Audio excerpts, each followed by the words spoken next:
आता कालच्या व्लॉगमध्ये तुम्हाला सांगितलंच होतं की मला लवकर उठायचं होतं. पहाटे 4 वाजता उठले होते मी घाणा डेकोरेशन करायला, कारण मुहूर्त मेढीचा मुहूर्त पण 9 वाजता होता सकाळचा. अशा पद्धतीनं मी छानसं डेकोरेशन करून घेतलं आहे. डेकोरेशन करायला मला जवळपास 2 तास लागले, एकटीच करत होते मी.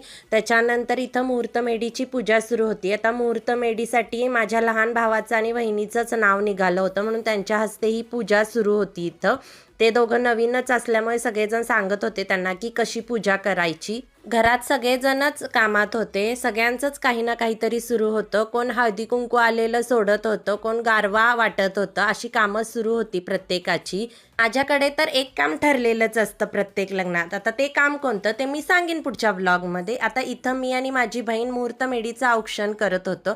तुम्हाला कसा वाटला हा माझा आजचा छोटासा ब्लॉग मला नक्की सांगा कमेंटमध्ये. भेटू नेक्स्ट ब्लॉगमध्ये. तोपर्यंत बाय.